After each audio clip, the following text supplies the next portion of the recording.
6장 10절부터 18절. 6장 10절부터 18절 한 절씩 교독하였습니다. 끝으로 너희가 주 안에서와 그 힘의 능력으로 강건하여지고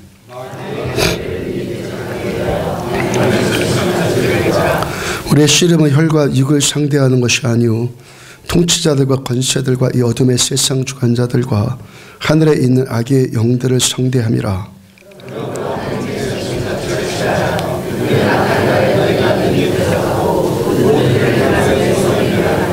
그런즉 서서 진리로 너희 허리띠를 띠고 의의 호심경을 붙이고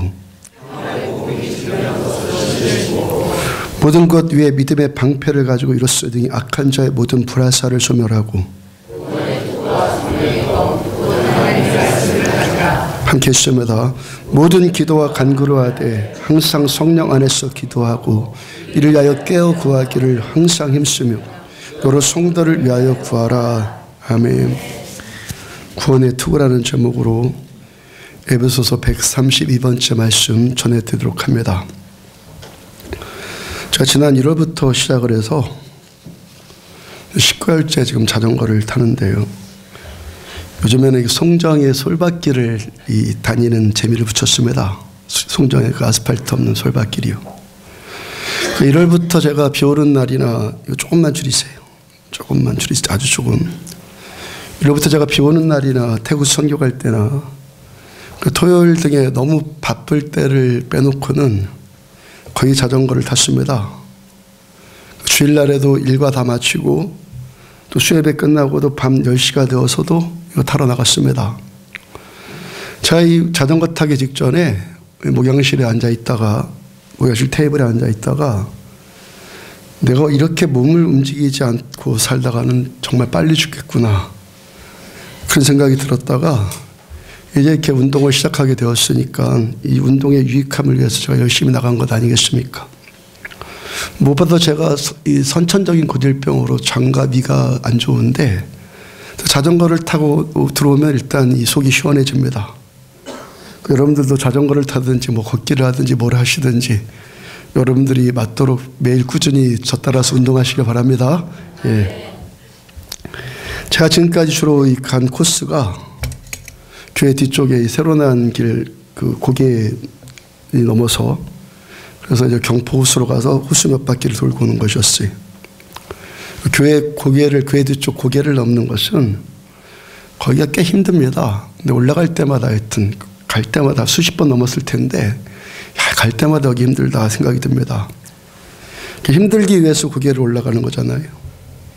근데 무엇보다 더 좋은 것은 거기서 이제 내려올 때 내려오는 길이 거의 직선입니다. 그래서 브레이크를 안 잡고 내달리면 한 2, 3분 정도는 시속 한 50km, 60km까지 속도가 납니다. 그 2, 3분을 쌩 달리는 거예요. 나머지 길은 다 평범하지 않겠습니까? 제가 아스팔트 길을 다니면서 그 회의감이 든 것이 제가 타는 자전거가 산악 자전거인데 이 길을 다니면서 이런 고급 자전거를 타야 될 이유가 뭐지?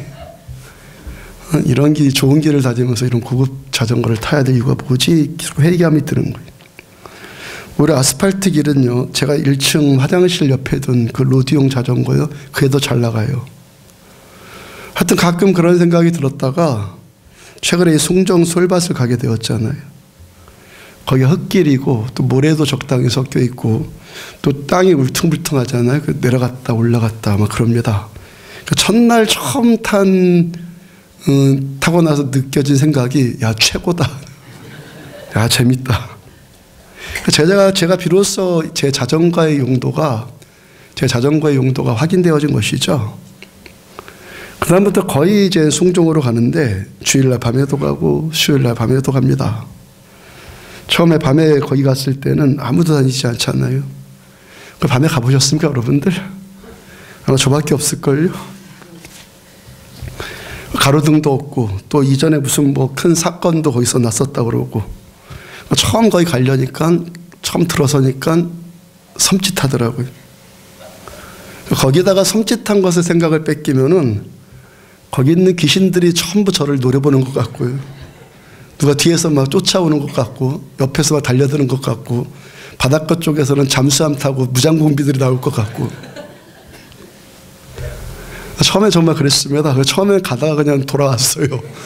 두 번째부터 성공을 했죠. 그래도 거기 가는 겁니다. 아스팔트 길을 다니는 것보다 그 길이 훨씬 재밌으니까. 그 밤에도 라이트 하나 의지해서 거기를 가는 거예요. 요즘에는 일부러도 울퉁불퉁한 쪽으로 막 올라갑니다. 모래가 더 많은 길로 가고요. 막 미끄러지는 것도 막 재밌습니다. 쓰러질 듯 말 듯 하면서 겨우 힘줘가지고 균형 잡고 빠져나오는 거 진짜 재밌거든요. 한 일주일 그렇게 다녀보니까 산악용 자전거는 이렇게 비싸야 되는 이유가 이제 깨달아진 거죠. 이 자전거는 달리기 위한 자전거가 아니라 걷기 위한 자전거예요. 제가 깨달은 겁니다. 제가. 이 자전거는 걷기 위한 자전거다. 그러니까 사람 다리와 최대한 비슷하게 만들려고 한 것이 이 자전거라는 생각이 든 겁니다. 우리 다리가 전천후 아닙니까?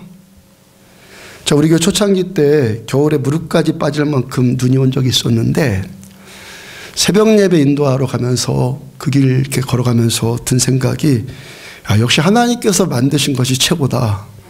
하나님이 직접 만드신 것 최고다. 그런 생각한 적이 있었거든요.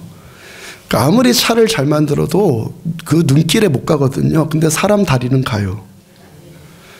그러니까 산악용 자전거가 사람 다리와 최대한 비슷하게 만들려고 지금 시도하는 것이죠. 처음에 밤에 거기를 가는데 거기에 찜질방 뒤편에 새로 세운 호텔 뒤편이 있잖아요. 호텔 뒤편에 가면은 그 동상으로 조형물 있잖아요. 조형물. 밤에 아무도 없는데 거기 가는데 시끄럽했잖아요. 그 사람 몇이 거기 앉아 있잖아요. 근데 가다 보니까 동상이잖아요. 그러다가 그네들과도 좀 친숙해졌는데 거기에 남자가 여자를 따라가는 동상이 있습니다. 남자가 여자를 따라가는 동상. 여자는 뒤돌아서 제 갈 길을 가고 있고 남자는 여자를 따라가는데 제가 처음에 그냥 무심코 지나쳤다가 이 호기심이 생기는 것이 남자의 형상이 거꾸로 뒤집혀져 있습니다. 지금까지 그냥 무심코 지나가다가 지난주에 문득 쟤는 왜 거꾸로 뒤집혀갖고 여자를 따라갈까 그런 호기심이 생겼습니다. 처음 제가 호기심 생겼을 때는 가수 고 김광석 씨의 변해가네라는 노래가 생각이 났어요. 그 뒤집힌 이유에 대해서. 느낀 그대로를 말하고 생각한 그 길로만 움직이며 그 누가 뭐라 해도 돌아보지 않으며 내가 가고픈 그곳으로만 가려 했지. 그리 길지 않은 나의 인생을 혼자 남겨진 거라 생각하며 누군가 손 내밀며 함께 가자 하여도 내가 가고픈 그곳으로만 고집을 했지. 그러니까 내가 가고 싶은 대로 지금껏 내가 하고 싶은 대로 내가 원하는 내 인생을 혼자 가는 것이라고 이 생각을 했다는 것이죠. 난 내가 하고 싶은 대로 가고 싶은 대로 나 혼자 가는 거야. 근데 이제 그 다음에 그러나 너를 알게 된 후 사랑하게 된 후부터 나를 둘러싼 모든 것이 변해가네. 나의 길을 가기보단 너와 머물고만 싶네. 나를 둘러싼 모든 것이 변해가네. 너무 쉽게 변해가네. 그런데 나 혼자 그냥 혼자 가는 거야. 혼자 살아나는. 누가 손 내밀어도 나 혼자 가. 그랬다가 너를 알고 난 후부터, 너를 사랑하게 난 후부터 자신을 둘러싼 모든 것이 다 변해간다는 거. 그래서 뒤집혔다는 거예요. 그래서 그 인생이 뒤집어졌다는 거예요. 그 남자가 해석이 그렇게 됐다고요. 전에는 이 인생길은 나 혼자 가는 것이 생각하고 살았는데 너를 만나고 나서 너를 사랑하면서부터는 그런 내 고집스러운 생각이 다 뒤집혀가지고 이제는 너와만 머물고 싶다는 것입니다. 제가 그 동상을 보면서 남자가 여자를 향해서 왜 너는 나를 버리고 너 도망가려고 하느냐. 너 때문에 이렇게 뒤집혀진 내 인생 어떻게 하라는 거냐. 책임져라. 그러고 제가 쫓아가는 것으로 생각을 했습니다. 처음에는. 그러다가 지난주 이틀 전 금요일날 저녁에는 제가 처음에 그렇게 생각한 것이 신빙성이 있는가를 확인해 보기 위해서 다시 한번 살펴봤습니다. 처음에 이제 갔다가 다시 돌아와가지고 이제 유심히 살펴봤어요. 어제 토요일 아침에도 또 한번 확인해 보려고 더 자세히 보려고 어제 또 아침에 또 거기 갔어요. 내친 김에 또 솔밭길을 또 한 바퀴 돌았잖아요. 어제가 토요일이었지 않습니까? 제가 토요일 날 그 오전 시간에, 어제 오전 시간에 사람들이 그렇게 많이 모이는 곳이라고는 제 기억에 없을 만큼 거의 처음 가본 것 같은데, 송정 매점이 있는 곳에 사람들이 많이 모였더라고요. 공휴일이니까. 사람들 보니까 대부분 목소리도 다 들떠있고 표정도 밝습니다. 야, 토요일 날 오전부터 사람들이 이렇게 공휴일을, 여가 시간을 즐기는 거구나. 야, 주일날에는 더 놀겠구나. 맞습니까? 전 주일날 놀아본 적이 없으니까 주일날은 저거보다 더 놀겠구나, 즐기겠구나 하면서 그 다음에 여러분들 생각이 났어요. 그래서 주일날 이 시간부터 오후 예배까지 다 드리면 저녁 5시쯤 되는데, 하나님이 보시기에 여기에 있다는 것만으로도 귀하겠구나. 그들이 그 놀고 즐기는 것을 보니까 이 자리에 있다는 것만으로도 하나님 앞에 귀하겠구나, 그런 생각이 들었습니다. 우리는 그렇게 육으로 즐기는 것 다 포기하고 지금 이 자리에서 하나님을 예배하는 것, 이것 자체로도 하나님 귀하게 보신다는 것이죠. 그럼 저한테 부담감이 또 생기는 것이, 여러분들이 그런 곳에 가서 편히 놀고 즐기는 것보다 지금 여기에 있다는 것이 거기보다 더 치유받아야 되고, 거기보다 여기에 있는 것이 더 은혜를 누려야겠구나, 이 통로로 목사가 사용되어야겠구나, 이런 마음이 들었습니다. 아멘. 오늘 아까 그 영원한 예수 여러분들 그 찬양이요, 여러분들 가끔 저한테 왜 어려운 찬양들 자기도 잘 모르는 노래들 하냐고 가끔 간접적으로 저한테 시위하는 분들이 있는데, 아까 저 그 찬양 부르기 위해서요 동영상 100번도 더 따라 불렀어요. 오늘 하여튼 그 한 3시간은 넘게 제가 따라 불렀을 겁니다. 여러분들만 이게 힘든 게 아닙니다. 제가 언젠가 멀티플레이어라는 그 제목으로 설교 전한 적이 있었죠. 함께 하다가 이렇게 멀티플레이 됩시다. 예, 함께 노력을 하는 겁니다. 함께 하나님의 은혜가 더 임하기 위해서 우리가 애쓰는 것이죠.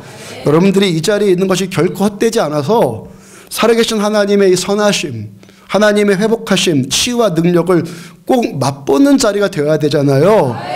세상 사람 저렇게 즐기고 노는데 우리 여기 앉아있는데 저기보다 더 나아야 되잖아요. 저보다 나아야 되잖아요. 그렇죠. 우리들 그래서 함께 애쓰고 추구하는 것 아니겠습니까? 디모데후서 4장 7절을 보면은 망령되고 허탄한 신화를 버리고 경건에 이르도록 내 자신을 연단하라. 버릴 것이 있고 이룰 것이 있다고 말씀하십니다. 버릴 것이 있고 이르러야 될 것이 있다. 우리가 육신이 주는, 세상이 주는 즐거움을 이기고 이 시간 하나님께 드리는 이 예배의 감격을 누리고 싶다면 먼저 뭐예요? 망령되고 허탄한 신화를 버려라. 망령된 것, 금방 소멸될 것들, 그런 것들 버리라는 겁니다. 그리고 경건에 이르도록 우리 자신을 연단해라. 자신을 연단하라고 말씀합니다.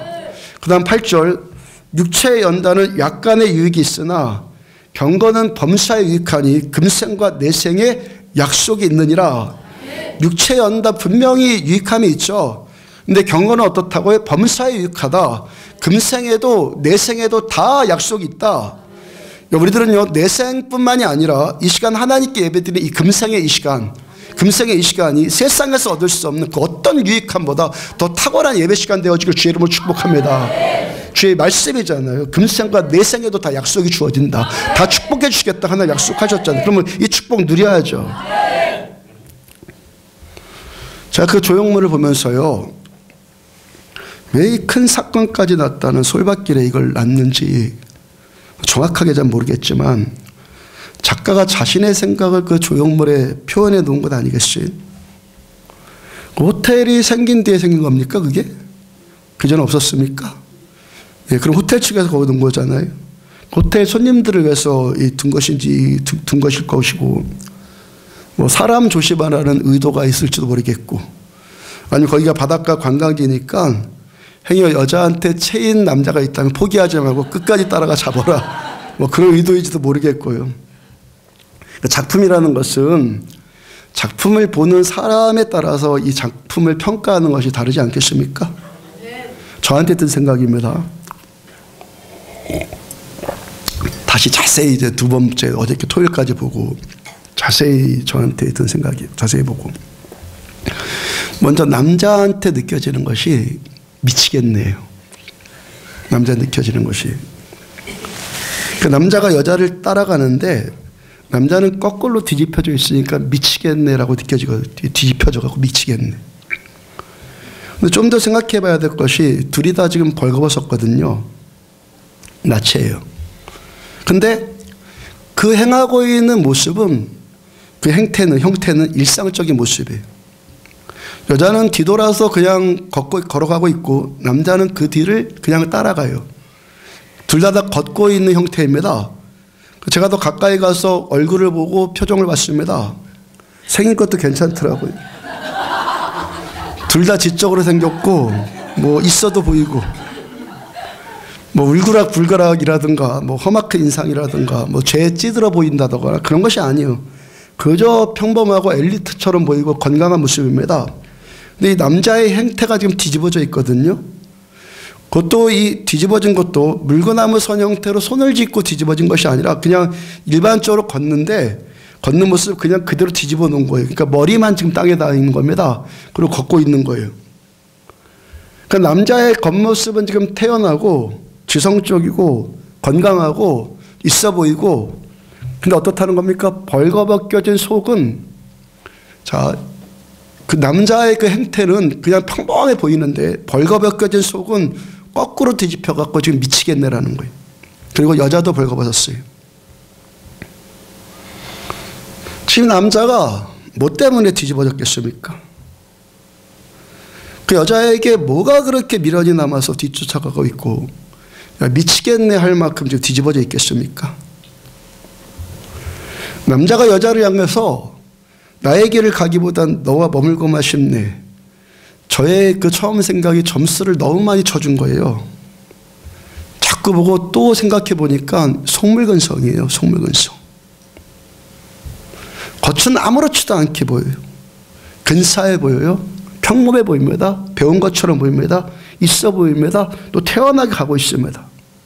그리고 나를 버리고 뒤돌아서 가는 당신을 따라가고 있는데 어떤 고상하고 정적이고 정서적이고 그런 뭐 연애적이고 그런 영적인 이유, 어떤 이유라기보다는 속물근성 때문이라는 거예요. 내 육신의 것들이 너의 육신의 것들을 원하고 내 안에 있는 죄가 너 안에 있는 죄를 원한다. 그거를 지금 표현하고 있다는 생각이 들었어요. 전 작가가 이들의 벌거벗은 모습이 사람의 실체다. 이것을 말하고 싶은 것으로 저한테 느껴졌어요. 이게 사람의 실체다. 창세기 4장 7절 보면은 너가 생략하고 너가 죄가 문에 엎드려져 있느니라. 죄가 네 문 앞에 웅크리고 있다. 얼마든지 달려들려고 죄에 달려들려고 그러고 웅크리고 있다. 죄가 너를 원하나 너는 죄를 다스릴지니라. 아멘. 하나님께서 동생 아벨을 죽이고 싶은 죄의 충동을 느끼고 있는 가인을 향해서 경고하고 있는 말씀이요. 사람이 어떻다고요? 겉은 멀쩡해 보이는데 그 속내를 다 벗겨보면요. 죄가 너를 원하고 있는 이것이 우리의 모습이라는 거예요. 아멘. 그게 우리의 모습이라고요.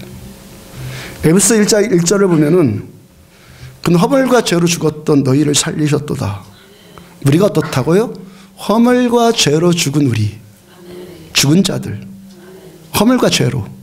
2절 그때 너희는 그 가운데서 행하여 이 세상 풍조를 따르고 공중의 권세 잡은 자를 따랐으니 곧 지금 불순종의 아들들 가운데 역사하는 영이라. 허물과 죄로 죽은 자들의 삶은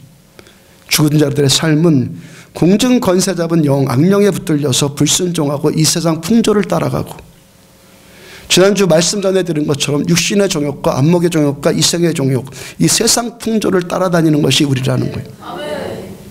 그 다음 3절 전에는 우리도 다 그 가운데서 우리 육체의 욕심을 따라 지내며 육체와 마음이 원하는 것을 하여 다른 이들과 같이 본질상 진노의 자녀이었더니, 우린 육체의 욕심을 따라 지내는 자들이다. 육체가 내 마음이 육체가 원하는 대로 우린 간다.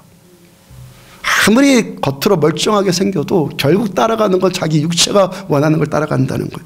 세상이 주는 정욕에 따라서 죄가 원하는 대로, 죄가 끌고 간 대로 사는 것이 본질상 진노의 자녀들이었던 우리들이라는 거예요. 마태복음 26장 25절을 보면은 예수를 파는 유다가 대답하여 이르되 랍비여 나는 아니지요. 대답하시되 내가 말하였도다 하시니라. 지난번에 언젠가 한번 전해드린 말씀이죠. 인류 역사상 가장 악한 이 가룟 유다 아닙니까? 가룟 유다는 죄인의 표상을 말하는 자예요. 근데 어떻다고요? 우리 안에 가룟 유다가 다 들어있어요. 가룟 유다 그 나쁜 놈 하지 말라고 그랬죠? 우리 안에 가룟 유다 다 들어있다고요. 가룟 유다가 가룟 유다 될 수밖에 없었던 이유가 어디에 있었다고 말씀 전에 드렸습니까? 우리와 가룟 유다가 또 다른 게 뭐죠? 구원받은 우리들은 가룟 유다처럼 그런데 말은 안 해요. 나는 아니지요. 나는 아니지요. 구원받은 자는 나지요. 구원받은 나지요 합니다. 가룟 유다는 어떻게 합니까? 나는 아니지요. 이 벌거벗은 몸에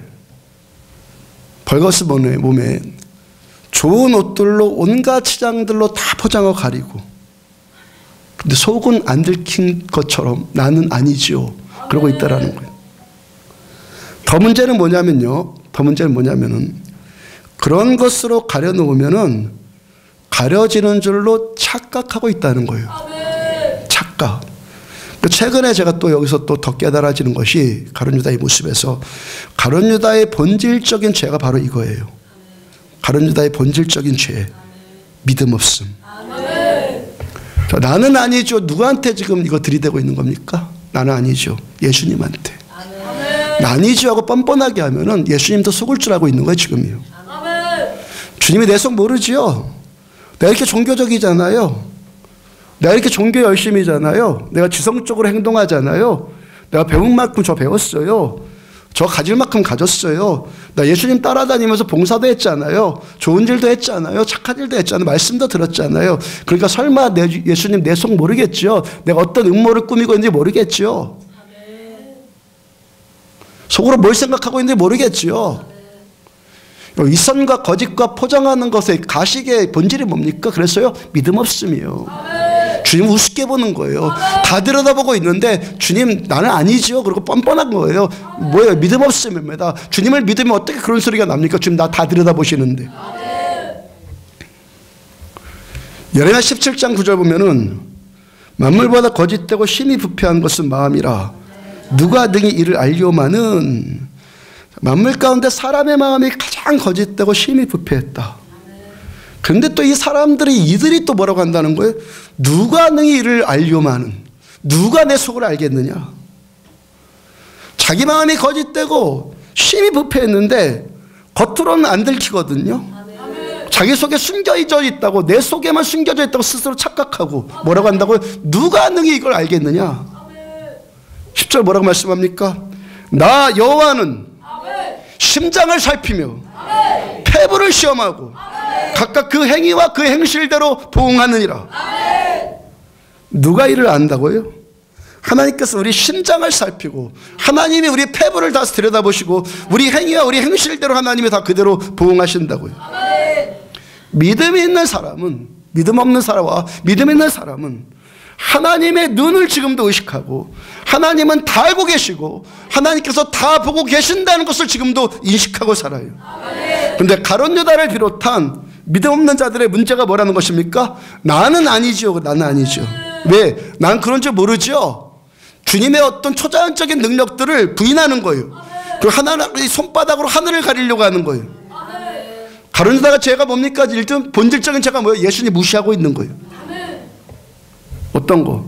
자기 속을 다 들여다보고 있는 예수님의 신적인 능력을 지금 믿지를 못하고 있는 거예요. 어떤 사람의 마음이 왜 여전히 거짓되고 심히 부패한 마음, 회개할 줄도 모르고 심히 부패했는데도 회개할 줄도 모르고 그대로 두고 삽니까? 우리 심장을 살피고 우리 폐부를 다 들여다보시는 주님의 불꽃 같은 눈동자를 인식하지 않고 살기 때문에 그냥 그저 그렇게 사는 거예요. 죄의 시작이 뭐라고요? 죄의 본질이 뭐라고요? 그래서 믿음 없음이 죄라고 하는 거예요. 주님을 의식하지 않는 믿음 없음, 주님을 무시하는 이 믿음 없음, 주님을 경외하지 않는 이 믿음 없음이 죄의 본질이고 죄의 시작이란 말이에요. 금요일 심화 기도회 때 집사님 한 분이 예배가 다 끝나고 오늘 예배로 왔는데 전날부터 아픈 것 때문에 찬양도 기도도 제대로 못했다고 합니다. 근데 제가 촉각을 세운 것이 예배 드리는 내내 뛰쳐나가고 싶은 욕구가 일어났다고 하는데 그걸 겨우 참고 있었다는 그 말에 제가 촉각을 세웠어요. 지난번에 키르기즈스탄의 자말자매가 2달 전 여기 처음 왔을 때 오전 예배 내내 저를 째려봤다고 그랬잖아요. 그래도 다행인 것이 우리 집사님 예배 끝나고 바로 가지 않고 구역장의 권면을 듣고 저희 그 이야기를 하고 기도받고 회복되어져서 갔다는 겁니다. 아멘. 그 집사님이 저한테 보낸 문자입니다. 목사님 몸도 편하고 가볍고 머리도 개운해요. 기도받고 나았다고 하는 간증들을 여러 번 들었고 하나님은 살아계시다고 입으로 수없이 고백했음에도 불구하고 저는 정작 믿음이 없었다는 것을 깨달았습니다. 예배 끝나고 그냥 가려고 했었거든요. 그럼에도 은혜로 살아계심을 또 알게 해주신 주님께 영광 올려드립니다. 집사님이 어떤 고백한 겁니까? 막상 고통의 문제가 자신의 문제가 되니까 자신의 연약함 때문에 또한 그 틈으로 귀신이 잡힌 것 때문에 연약함과 그 틈으로 귀신한테 잡혀서 기도받으면 나을 것이라는 믿음, 이 믿음으로 반응을 해야 되는데 그렇게 반응하지 못한 것을 지금 회개하고 있다고 그랬잖아요. 이게 바로 죄라고요. 믿음으로 반응하지 않는 게 죄란 말이에요. 아멘. 믿음으로 반응하지 않는 게. 오늘 17절을 보면은 구원의 투구와 성령의 검, 곧 하나님의 말씀을 가져라. 오늘의 하나님의 이 전신갑주 중에서 5번째 갑주인 구원의 투구에 대해서 말씀을 상고하도록 하는데요. 투구는 어디다 씁니까? 머리에다가 쓰죠. 이 투구는 뭐 한다고요? 우리의 구원을 보호해줘요. 아멘? 구원의 투구.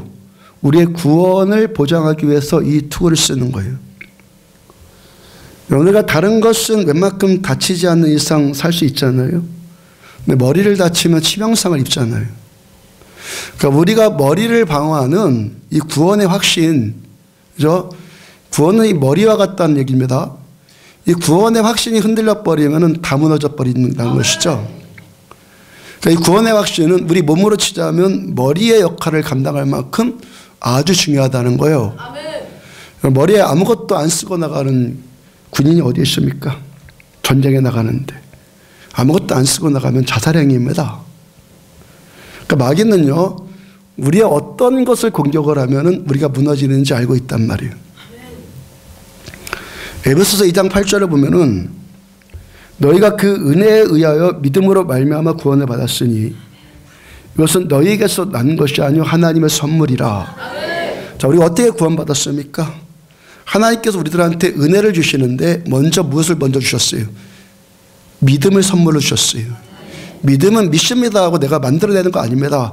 믿음의 은사가 주어지는 겁니다. 하나님이 은혜로 우리에게 믿음을 주셔야 되는 겁니다. 믿음이 주어지는 겁니다. 그래서 하나님의 선물이다. 자, 하나님의 은혜로 우리에게 믿음을 주셨어요. 그리고 그 은혜와 믿음으로 우리가 뭘 받았어요? 구원을 받았어요. 하나님 우리가 믿음 주셔서 믿음이 생겼고 우리가 구원을 받았다고요. 근데 마귀가 우리를 공격하는 것이 뭐라고요? 이 믿음을 흔드는 거예요. 하나님께서 우리에게 베풀어 주신 이 은혜, 이 구원의 확신을 마귀가 무너뜨리는 겁니다. 그래서 하나님도 은혜도 믿지를 못하게 만드는 거예요. 자, 하나님 앞에 죄가 뭐라고요? 믿음 없는 거. 그러니까 이 믿음 없음의 죄에 빠지게 만드는 것이 이게 마귀가 획책하는 것이라는 것이죠. 내가 또 전해드렸어요. 구원이란 단어가 헬라어로 뭐라고요? 구원이란 단어 헬라어로 소저는 소조, 헬라어는 구어로 소조, 이 소조입니다. 자, 헬라어 소조는요, 우리가 나중에 죽어서 천국만 가는 구원, 이 영원한 구원만 말씀하지 않고 우리 삶의 모든 영역에서의 구원의 은혜, 우리 삶의 모든 영역에서 구원받는 것을 말한다는 거예요. 마태복음 1장 21절 아들을 낳으리니 이름을 예수라 하라. 이는 그가 자기 백성을 그들의 죄에서 구원할 자이심이라. 여기서 구원이 헬라어로 소조입니다. 신약 성경에서 이 구원이라고 번역되어 있는 거의 모든 단어, 신약에서 구원이라고 번역되어 있는 모든 단어가 다 헬라어 소조예요. 자, 예수님께서 십자가를 지셔서 우리가 지은 죄의 대가를 다 치르시고 우리 죄를 용서해 주신 것, 이것이 소조예요. 누가복음 19장 10절, 인자가 온 것은 잃어버린 자를 찾아 구원하려 함이니라. 하나님께 잃어버림 당해서 인생의 삶의 목적도 모르고 왜 살아야 될 이유도 모르고 그냥 허랑방탕하게 사고 이런 자가 참된 길을 찾게 된 건 이게 뭐라고요? 소조. 요한복음 3장 17절, 하나님이 그 아들을 세상에 보내신 것은 세상을 심판하려 하심이 아니요 그로 말미암아 세상이 구원을 받게 하려 하심이라. 죄로 인해서 심판당해서 지옥 형벌 당할 자가 영원한 구원 얻은 거, 이게 뭐예요? 소조. 마태복음 8장 25절, 그 제자들이 나와 깨우며 가로되 주여 구하옵소서 우리가 죽겠나이다. 예수님과 제자들이 갈릴리 호수를 건너는데 갑자기 풍랑이 몰아쳤어요. 폭풍우가 몰아치는 배 위에서 폭풍을 멈추게 해서 구사일생을 얻은 것, 이게 뭐예요? 소조. 아멘. 우리 인생 가운데 폭풍이 몰아치는 고통 가운데 있는데 여기서 구원받는 거, 이게 뭐라고요? 소조. 아멘. 마태복음 9장 22절, 예수께 돌이켜 그를 보시며 이르시되 따라 안심하라 내 믿음이 너를 구원하였다 하시니 여자가 그 즉시 구원을 받으리라. 예수님께서 길을 가시는데 무리들이 예수님을 따릅니다. 그 12년 동안 하혈하는 병을 앓는 여자, 그 중에서 그 여자가 슬그머니 와갖고 예수님의 옷을 만지죠. 이 12년 동안 하혈했던 여자가 그 자리에서 치유를 받았어요. 그리고 예수님 그걸 어떻게 표현했습니까? 소조로 표현을 했어요. 이 여자의 병이 나은 것도 소조. 마가복음 5장 23절, 간곡히 구하여 이르되 내 어린 딸이 죽게 되었으니 오셔서 그 위에 손을 얹으사 그로 구원을 받아 살게 하소서 하거늘. 유대 종교 지도자인 야이로라는 회당장이 자기 딸이 죽었어요. 조금 있다 정말로 죽었어요. 예수님께서 병들어 죽게 된 이 딸, 이미 죽은 딸 살려주신 것도 뭐라고요? 소조. 죽은 자를 살려내신 것도 소조. 누가복음 8장 36절, 귀신 들렸던 자가 어떻게 구원받았는지를 본 자들이 그들에게 이르매 귀신한테 잡혔던 자가 귀신이 쫓겨나가고 귀신으로 받았던 억압과 눌림과 얻음으로부터 자유함을 얻고 구원받는 것도 소조. 아멘. 모든 문제 가운데 해결함을 받는 것, 아멘. 이게 소조예요. 아멘. 질병에서 치유받고, 아멘. 절망하는 자가 소망을 얻고, 아멘. 왜 살아야 되는지 모르던 자가 삶의 의미와 목적을 알게 되고, 아멘. 결국에 지옥에 갈 자들이 천국의 영원한 구원을 얻고, 이 모든 것들을 다 총칭하는 단어가 뭐라고요? 소조. 이 구원이라고. 이 구원. 하나님께서 지옥 가는 영혼을 천국으로 인도하는 구원, 이 구원만 간섭해 주시는 것이 아니라 우리 삶의 모든 총체적인 문제를 다 간섭해 주시는 걸 믿으시기 바랍니다. 총체적인 문제를 다 간섭해 주셔서 회복시켜 주시고 치료해 주시고 구원해 주시는 선하신 하나님이시고 착하신 주님이시라고요. 사도행전 2장 21절을 보면은 누구든지 주의 이름을 부르는 자는 구원을 받으리라 하였느니라. 이 말씀에서요, 한 가지 의미를 더 추가해도 무방할 거예요. 누구든지 주의 이름을 부르는 자는 구원받으리라. 누구든지 어떤 문제를 가지고 주의 이름을 부르는 자는 구원받으리라. 아멘. 맞죠? 아멘. 소조의 의미를 깨달으니까 어떤 문제를 가지고 주의 이름 부르는 자는 다 구원받으리라. 아멘. 누구든지와 어떠한 문제든지를 기억하십시오. 아멘. 배운 사람, 있는 사람, 착한 사람, 좋은 사람, 잘하는 사람만 아니라 누구라고요? 누구든지. 아멘. 누구든지 어떤 문제를 놓고도 주의 이름을 부르면 주님께서 우리에게 소조의 구원을 주시겠다는 거예요. 아멘. 마귀가 하는 일이 뭐라고요? 우리 연약함을 틈타서, 특히 어떤 연약함? 죄를 지은 연약함. 죄를 지은 연약함을 틈타서 우리가 소조 받으리라는, 구원 받으리라는 이 확신을 무너뜨리고, 그래서 예수님의 이름도 부르지 않게 하고 주님의 구원도 믿지 못하게 만드는 것이 마귀가 하는 일이라고요. 아멘. 지난번 네 번째 갑주로 우리가 믿음의 방패를 들고 우리 안에 있는 육신의 정욕과 안목의 정욕과 이색의 자랑을 충동질해서 이 우리 안에 있는 이 정욕을 충동질해서 죄를 짓게 만드는 마귀의 불화살을 막아서라고 말씀 전에 드렸잖아요. 자, 이 마귀의 불화살에 맞으면 이 방패가 뚫려갖고, 마귀의 불화살에 맞으면 우리가 무너지는 것 가운데 가장 큰 것이 뭐라는 겁니까? 구원의 확신이 무너진다는 거예요. 아멘. 죄를 지었어요. 그다음에 고통의 문제가 옵니다. 죄를 지었는데 어려움 당하게 됐어요.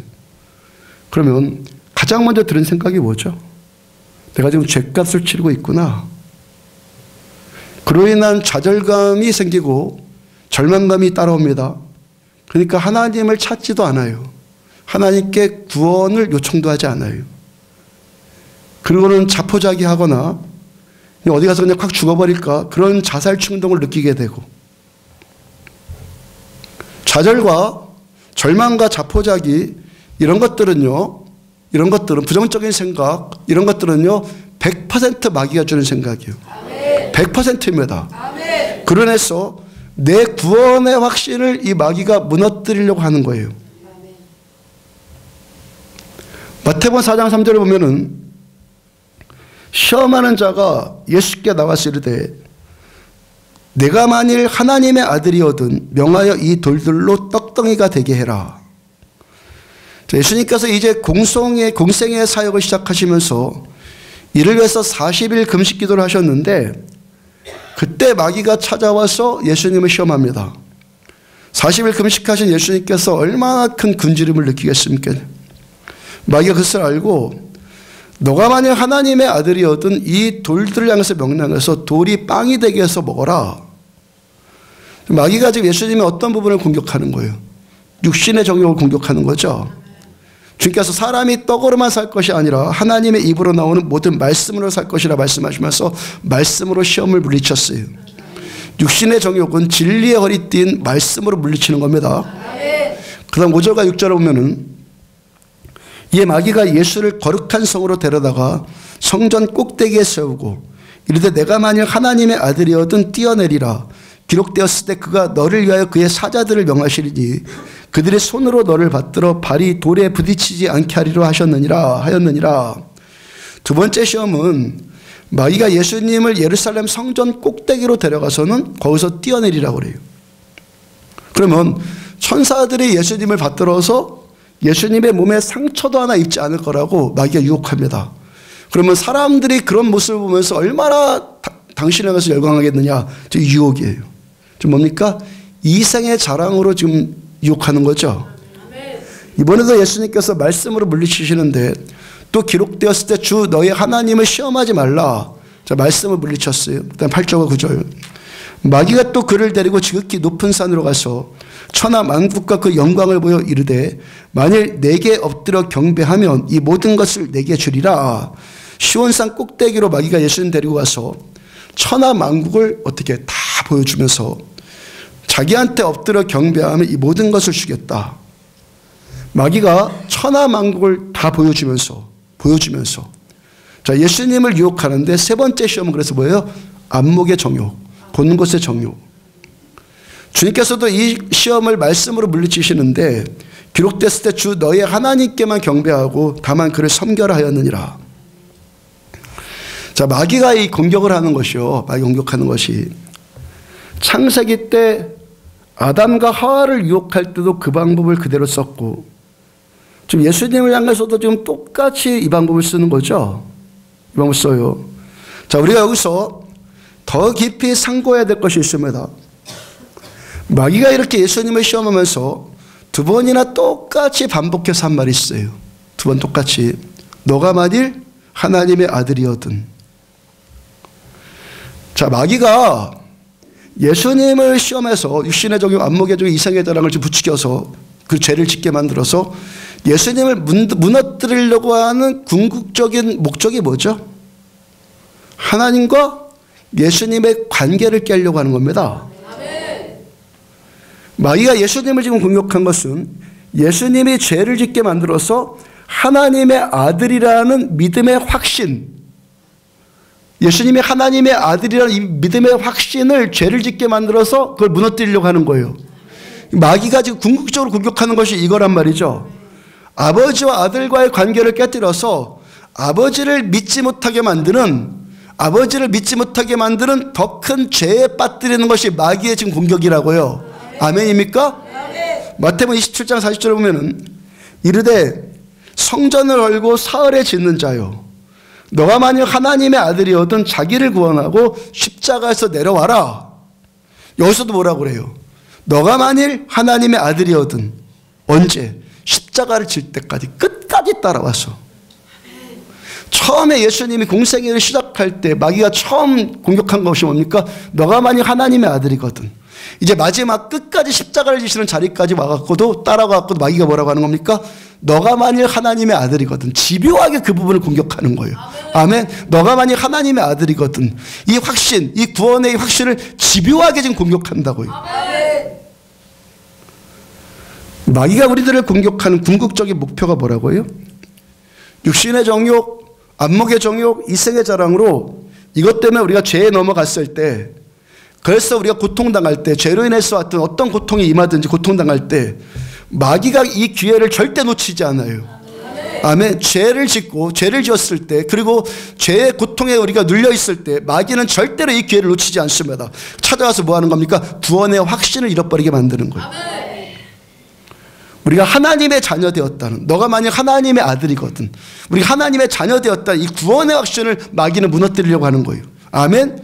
그래서 내 고통, 내 문제에 사로잡혀서 죄책감, 좌절감, 절망감에 빠져들게 만들고, 이 절망감에 사로잡혀 버리니까 그로 인해서 하나님의 구원도 찾지 않고 좌절감에 그냥 눌려 있으니까 하나님의 이름도 부르지 못하게 만드는 믿음 없음의 죄에 빠져들게 만드는 것이 마귀라는 거예요. 아멘.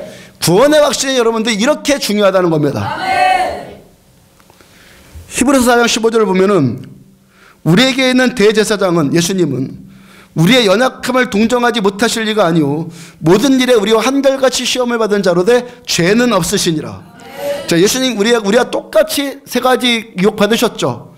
육신의 정욕, 안목의 정욕, 이생의 자랑으로 공격당하셨어요.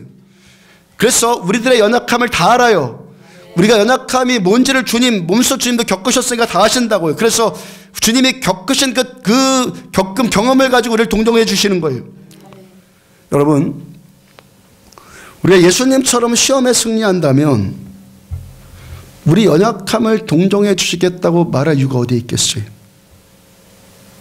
그렇죠? 아까 예수님이 이긴 것처럼 우리도 이긴다면 우리 연약함을 동정해 주시겠다, 그런 말씀하실 이유가 어디 있겠냐고요. 우리는 시험에 질 수밖에 없는 연약한 자라는 것을 아시기 때문에 주님이 우리를 동정해 주시겠다는 거예요. 그러므로 이 고통으로부터 구원을 받는데, 우리가 이 고통으로부터 구원을 받는데, 이 고통이, 여러분들이 당하는 어떤 고통이 설사 죄로 인해서 당하는 고통일지라도 주님의 이름 부르라는 거예요. 죄보다 더 큰 죄가 뭐라고요? 주님의 도우심을 구하지 않는 죄가 죄보다 더 큰 죄예요. 죄 중에서 가장 큰 죄는 주님의 이름을 부르지 않는 것이 가장 큰 죄예요. 아멘. 주님을 의지하지 않는 것이 가장 큰 죄라고요. 그 다음 16절. 그러므로 우리는 긍휼하심을 받고 때를 따라 돕는 은혜를 얻기 위해서 은혜의 보좌 앞에 담대히 나갈 것이니라. 우리 연약할 때마다, 죄로 인해서 우리가 무너질 때마다, 그래서 좌절되잖아요. 그래서 절망스럽잖아요. 그때 또 어떻게 하라고요? 그 절망에 눌리지 말고 내게 구원의 은혜를 베풀어 주신 하나님께 나아가라는 겁니다. 하나님께 나가서 구원을 요청하라는 거예요. 수요일 때 잠깐 전해드린 말씀이에요. 우리는 기도하는데 많은 경우가 뭐가 기도 제목이 되냐면 그저 좋은 것들. 하나님을 피상적으로 알면요, 하나님을 친밀하게 아는 것이 없이 그냥 머리로만 아는, 피상적으로만 알면은 뭘 구하냐면 그저 좋은 것들, 그저 좋은 것들만 구해요. 그래서 제가 신앙 초창기 때 배웠던 것 가운데 하나가, 여러분도 뭐 딴 곳에서 신앙생활 하신 분들은 많이 배웠을 것 같아요. 기도 제목을 적어서 해라. 기도 제목 적어갖고 와서 하나하나씩 기도해라. 간접적으로 피상적으로만 아는 신앙일 때는, 하나님을 머리로만 아는, 공부해서만 아는 신앙일 때는 그렇게 뭐 기도 제목 적는데 뭐 나쁜 것 적겠습니까? 좋은 것들만 잔뜩 적겠죠. 그런 좋은 것들만 구하는 것이 최선일 수밖에 없어요. 근데 이게 다가 아니라는 것이죠. 이게 다가 아니에요. 로마서 8장 26절.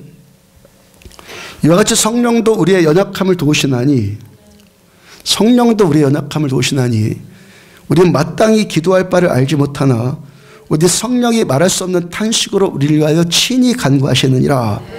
성령님과의 친밀함, 하나님을 피상적으로 아는 것이 아니라 종교적으로 아는 것이 아니라 이 친밀함이 회복되어지면 이제부터 우리의 기도 제목이 뭐가 되냐면 성령님이 됩니다.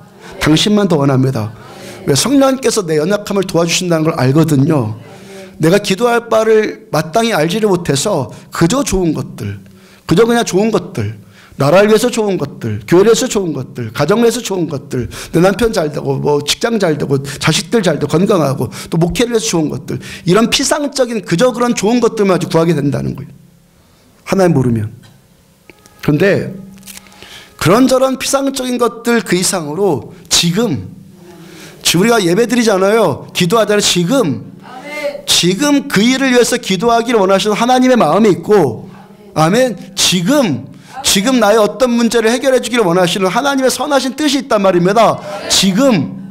그동안 좋은 것들 말고 지금 나한테 가장 필요한 거, 지금 내가 어떻게 해결할 바로 그거를 성령님께서 우리를 연약함을 위해서 기도해 주신다는 거예요. 우리가 성령님을 더 친밀하게 알아서 내가 기도 제목 정하는 것이 아니라 성령님께서 우리들의 연약함을 위해서 탄식까지 하시는 것, 주님의 마음과 연합되어서 기도하는 그 기도의 수준까지 올라가기를 축복합니다. 그 수준까지 올라가야죠. 저 금요일 날부터 계속 고뇌하는 것이 뭐겠어요? 뭐 그 동상이 이쁘다고 갔다가 또 와서 또 보고, 어제 토요일 날 그 아침에 바쁜 시간에 또 가서 그것도 봤겠어요. 저희 고뇌가 뭐겠어요? 시간 전해야 하는 하나님의 말씀, 설교 하나님의 말씀, 어떤 말씀 전해야 됩니까? 저희 고뇌 아니겠어요? 저희 고뇌? 성령께서 우리에게 하시는 말씀이 있다고요. 저 그냥 공부한 걸로 그냥 여러분들 전해주고 이게 아니라고요. 이 시간 설교는요, 하나님이 우리에게 하시고 싶은 말씀이 있단 말입니다. 이 말씀을 지금 여러분들 전하는 것이죠. 저는 그 말씀을 받기 위해서 금요일부터 고뇌하기 시작하는 것이고, 그러니까 성령님께서 우리에게 하고 싶으신 말씀이 있고, 아멘. 그 말씀 듣기를 축복합니다. 설교 듣는 시간에 좋은 뭐 정보를 얻고 뭐 성경 말씀 깨닫고 뭐 좋은 지식 얻고 이런 시간 되지 않기를 바랍니다. 주님의 말씀을 들어요. 나를 향한 주의 말씀을 들으라고요. 나를 향한 주님의 말씀을 들으시라고요. 그러니까 제가 기도하는데 성령께서 탄식까지 하면서 저희 그 연약함을 도와주고 싶지 않으시겠습니까? 보혜사 성령님인데, 저를 보호해 주시고 은혜 주시는 성령님이신데 제가 고뇌하는 거 주님이 도와주고 싶지 않으시겠습니까? 바로 그것을 듣는 것이 기도란 말이죠. 그 부분을 놓고 기도하는 것이죠. 그 부분을 놓고. 심야 기도회 때 그렇게 성령님의 마음 구하면서 기도하는데 주님께서 이제 감동으로 좀 말씀을 좀 주시는 거예요, 이제요. 이사야서 43장의 말씀은 저 15년 전에 하나님께서 우리 교회 개척하라고 하실 때 그때 제가 받은 말씀인 이사야 43장 2절에 보면은 너가 물 가운데를 지날 때 내가 너와 함께 할 것이라. 강을 건널 때 물이 너를 침몰하지 못할 것이며 너가 불 가운데로 지날 때 타지도 아니할 것이요 불꽃이 너를 사르지도 못하리니. 자, 우리 교회 개척하고 나서 지난 15년 동안 한결같이 붙은 말씀이, 주님께 제가 기도 제목을 구하는데 이 말씀과 함께 이 말씀이 떠오르면서 이런 질문이 하나 또 생겼어요. 자, 우리가 물 가운데로 지날 때 물이 우리를 침몰하지 못한다고 하시는데 이 물은 어떤 물일까? 우리가 불 가운데 지날 때 타지도 아니할 것이라고 말씀하셨는데 불꽃이 우리를 사르지도 못한다 말씀하셨는데 이 불은 어떤 불일까? 이 불은 어떤 불이고 이 물은 어떤 불일까? 이 물과 이 불이, 우리를 덮치는 이 불과 이 물이 원인 없는 물이고 원인 없는 불일까? 난 아무런 잘못도 안 했고 나는 그저 예수님 오늘도 잘 믿고 있고 그러고 있는데 어느 날 갑자기 이 불이 나를 덮쳤다는 것일까? 나는 잘하고만 있는데 어느 날 갑자기 불이 나를 덮쳤고 내가 잘하고 있고 내가 잘 믿고 있는 그런 나의 의로움 때문에, 내가 잘하고 있는 이런 의로움 때문에 어느 날 갑자기 불이 덮쳤는데 내가 잘하고 있어서 하나님께서 나를 지켜주신 것일까? 나는 하나도 잘못한 건 없는데 갑자기 그냥 불이 덮쳤고 하나님께서 내가 잘한 그런 것들 때문에 나를 구원해 주시겠다는 것일까? 내가 하나님 앞에 한 일이라고는 이렇게 하나님을 열심히 예배드리고 하나님을 잘 섬기고 말씀에 순종하고 이렇게 나는 의롭게만 살고 있는데 괜히 마귀가 그냥 시기질투가 나가지고 공연히 물과 불로 막 나를 덮치고 그래서 하나님이 보시니까 나는 잘못한 거 하나도 없고 잘하기만 했는데 마귀가 그냥 공격하니까 하나님이 나를 보호해 주시겠다는 걸까? 그런 질문이 계속 떠올랐단 말이죠. 여러분, 이 물과 이 불, 어떤 물과 불이죠? 내 인생 전체를 침몰하게 할 수 있는 물, 우리 루사 경험에서 알잖아요. 강원도에 우리 산불 나서 알잖아요. 불이 어떤지 물이 어떤지. 내 인생 전체를 다 침몰에 시켜버릴, 내 인생 전체를 태워버릴 만한 불이 살라지게 된 원인, 물이 우리를 엄습한 원인이 어디에 있다는 겁니까? 송정에 있는 동상처럼 겉보기에는 멀쩡한데 남보기에도 괜찮아 보이는데 그 속은 거꾸로 물구나무 서 있는 것 같은 나 자신으로부터 나 자신으로 인함이에요. 물과 불의 원인은 거꾸로 뒤집혀 있는 나로 인함이라고요. 아멘. 물의 원인이 이 물에 침몰해서 죽을 수밖에 없는 내 허물이에요. 불의 원인이 이 불에 타 죽을 수밖에 없는 내 죄가 원인이라고요. 물과 불의 원인은 내 허물과 죄예요. 내 허물로 인해서 물이 덮친 거예요. 내 죄로 인해서 불이 우리를 사르는 겁니다. 스스로 속이지 마시기 바랍니다. 가룟 유다처럼 속이지 말라고 나는 아니지요 하지 말란 말입니다. 하나님께서는 업신여김 받지 않으십니다. 그렇지만 우리 주님께서는 내 허물로 인한 물일지라도 내 죄악으로 인한 불일지라도 우리를 그 물과 불 가운데서 주님이 지켜주시겠다는 거예요. 이 구원의 확신을 가지라는 거예요. 이 구원의 확신을 가지고 내게 구하라. 이 말씀하시는 거예요. 내 죄로 인해서 두려움 생기고 죄책감이 생기고 좌절감, 절망감에 빠지고 그래서 물에 빠져서 자포자기하거나 불에 타서 그냥 콱 죽어버릴래 이렇게 하지 말고 주님의 이름을 부르라는 거예요. 주의 구원을 요청하라는 거예요. 그전 1절 야곱아 너를 창조하신 여호와께서 지금 말씀하시니라. 이스라엘아 너를 지으신 이가 말씀하시니라. 너는 두려워하지 말라. 내가 너를 구속하였고 내가 너를 지명하여 불렀나니 너는 내 것이다. 이 이사야서 43장의 첫 단어가 뭐죠? 야곱아. 야곱아. 하나님께서는요 이스라엘아 먼저 부르지 않으시고 야곱아 먼저 부르셨어요. 야곱아. 어떤 자 야곱? 쌍둥이 형의 발꿈치를 잡고 나온 야곱. 형의 장자권을 속여서 탈취한 야곱. 얍삽해갖고 잔꾀를 뿌리는 야곱. 자기가 원하는 것을 얻기 위해서 결코 남에게 양보하지 않고 결국 갖고야만 하는 아주 집착이 강한 집요한 야곱. 야곱아 먼저 하시고 그 다음에 이스라엘을 부르셨어요. 왜 그러면 야곱에서 또 이스라엘로 바뀌었죠? 이름이? 야곱이 살은 게 뭐 있어요? 야곱이 형 에서를 20년 만에 다시 만나야 되는데 그 두려움으로 미칠 지경이거든요. 뒤집혀서 미칠 지경이. 왜 두렵고 그렇게 뒤집혀질 만큼 미칠 지경이 됩니까? 자기 형한테 잘못한 거 알거든요. 이 야곱이 형 속이고 아버지 속이고 그 버릇도 고치지 못해서 삼촌 라반까지 속이고 그럴 수밖에 없는 허물, 그 허물. 그러니까 뒤집히는 거예요. 자기 안에 허물이 있다는 거 아니까. 죄가 없으면 당당할 수 있는데 내가 죄인이라는 걸 아니까 그냥 미치고 환장하겠는 거예요. 형 에서가 가병 400명을 이끌고 온다고 하는데 이상하게 지금 물이 침몰하는 것 같은 상황 아니에요?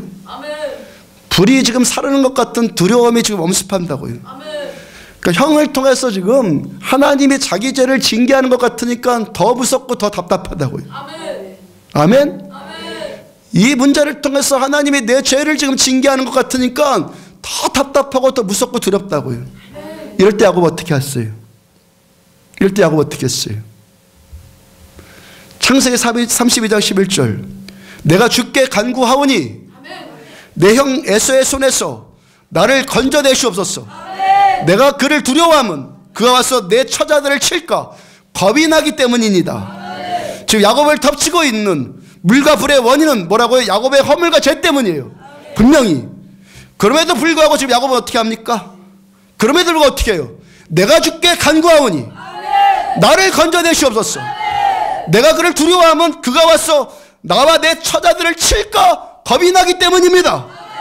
내가 지금 두렵습니다. 내가 지금 겁이 납니다. 뭐 때문에? 내 죄 때문에. 그런데도 내가 간구합니다. 내 죄와 내 허물로 인해서 닥친 이 물과 불로부터 나를 구원해 주세요. 나를 구원해 주세요. 나를 건져내 주세요. 이것이 야곱의 위대함이라고요. 믿음이 이러할지라도 하나님은 나를 구원해 줄 거야. 이 믿음 흔들리지 않아요. 건져내려고만 합니까? 축복해달라고 그래요. 일단 26절 그가 이르되 날이 세려하니 나로 가게 하라.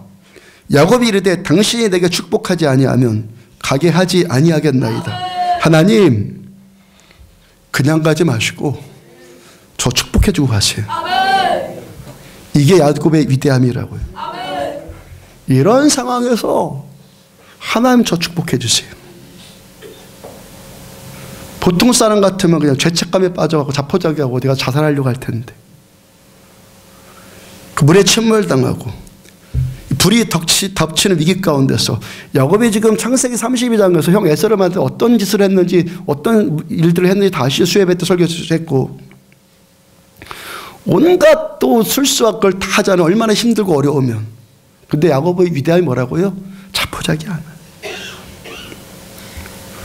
이 위기 가운데서 건져내 주시는 하나님, 이 은혜만 해도 감지덕지인데 여기서 그치지 않고 뭐라고요? 하나님 저 축복해 주세요. 여러분 하나님께서는요 우리들의 신앙생활은 나 중심이 아닙니다. 하나님 중심입니다. 내 기분이 어떠느냐 중요하지 않습니다. 하나님이 어떻게 생각하느냐 그것만 중요합니다. 아멘. 내 생각이 뭐냐 어떠냐 중요하지 않습니다. 하나님이 뭐라고 하느냐만 중요합니다. 하나님께서는요 우리가 죄책감을 해서 좌절과 절망감에 붙들리고 그리고 자포자기하는 자를 하나님은 전혀 기뻐하지 않으세요. 이 믿음 없음이 가장 큰 죄란 말이에요. 가장 큰 죄. 죄보다 더 큰 죄가 믿음 없음의 죄라고요. 하나님께서는 그러할지라도 거기서 구원을 요청하라고 말씀하시고 거기서 더해서 축복까지 구해라. 요즘 죄짓고 뻔뻔해지라는 것 아니라는 거 말씀 아시죠? 하나님의 은혜를 알라는 것입니다. 하나님의 은혜에 감사하고 이 은혜에 반응하는 삶을 믿음으로 반응하는 삶을 살라는 것입니다. 그다음 27절 그 사람이 그에게 이르되 내 이름이 무엇이냐 그가 이르되 야곱이니이다. 28절 그가 이르되 내 이름을 다시는 야곱이라 부를 것이 아니오 이스라엘이라 부를 것이니 이는 내가 하나님과 및 사람들과 겨루어 이겼음이니라.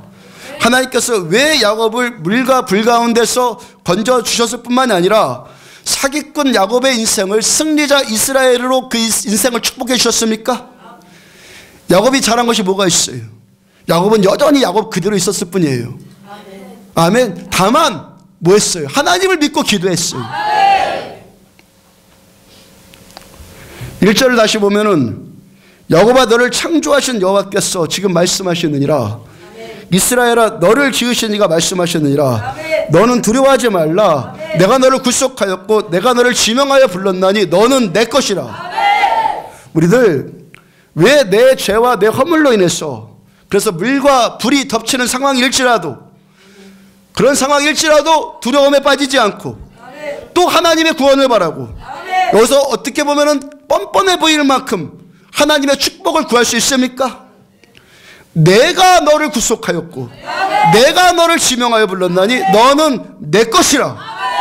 하나님께서 예수님의 십자가로 우리를 구속하셨고 하나님이 나를 지명하셨고 내가 원해서가 아니라 하나님이 나를 택하셨고 하나님이 나를 부르셨고 하나님께서 우리들을 하나님의 소유로 하나님이 다 하셨기 때문에 하나님이 다 하신 일을 하나님이 책임져 주시겠다는 거예요. 여러분, 이 구원과 축복은 나로 말미암은 것이 아닙니다. 나로 말미암았다면 밤낮 흔들릴 텐데 하나님으로부터 시작되고 하나님으로부터 그것이 결론까지 가는 것이니까 흔들리지가 않는 거예요. 오직 하나님의 사랑과 하나님의 은혜와 주권과 이 사랑에 끝까지 책임져 주시는 하나님의 신실하심 때문에 우리는 오늘도 이 구원을 확신할 수 있는 거예요. 우리들 누군데요? 야곱과 같이 밤낮 불날짓, 밤낮 홍수날짓만 하는 자일지라도 하나님이 나를 구속하셨고 하나님이 나를 지명해 주셨고 하나님이 부르셨고 하나님이 소유 삼아 주셨기 때문에 하나님이 다 하셨기 때문에 하나님 때문에, 나 때문이 아니라 나는 여전히 야곱일지라도 하나님 때문에 하나님의 구원과 축복을 우리는 바랄 수 있는 거예요. 예레미야 3장 25절, 기다리는 자들에게나 구하는 영혼들에게 여호와는 선하시도다. 예레미야의 이 말씀이요, 어떤 상황이에요? 이스라엘이 죄로 인해서 바벨론의 포로로 끌려가는 상황, 물과 불에 완전히 함몰당한 이 상황에서 기록된 말씀. 죄로 인해서 고통당하고 그러할지라도 하나님의 구원을 기다리고 구하는 영혼들에게 하나님은 선하신 하나님이시다. 기다리는 자들에게나 구하는 영혼들에게나 여호와는 선하시도다. 그 26절, 사람이 여호와의 구원을 바라고 잠잠히 기다림이 좋도다. 우리들한테 가장 좋은 것은 죄책감에 빠지고 절망, 좌절 그런 것에 빠져 있지 말고 그러할지라도 여전히 하나님의 구원 바라면서 하나님의 구원 잠잠히 기다리는 것이 가장 좋은 줄로 믿으시기 바랍니다. 하나님의 마음입니다. 내 마음 믿지 말라니까요. 말씀을 믿으라니까요. 하나님의 말씀을 믿으라고요. 이사 43장 그 다음 4절을 보면은 너가 내 눈에 보배롭고 존귀하며 내가 너를 사랑하였은즉, 우리들 다 야곱과 같을지라도 하나님 보시기에 보배롭고 존귀하고 하나님께서 여전히 사랑하시는 하나님의 자녀들이에요. 그럼 18절, 너희는 이전 일을 기억하지 말며 옛날 일을 생각하지 말아라. 이전에 어떤 일을 생각하지 말라는 것입니까? 이전에 어떤 일? 이스라엘 그들의 죄악으로, 야곱 이 족속들의 죄악으로 바벨론의 포로로 끌려가고 세계 곳곳으로 흩어질 수밖에 없는 그 이전 일.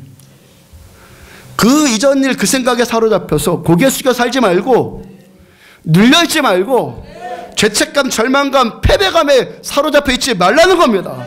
그럴지라도 너는 내 아들이니까. 19절, 보라 내가 새 일을 행하리니 이제 나타낼 것이라.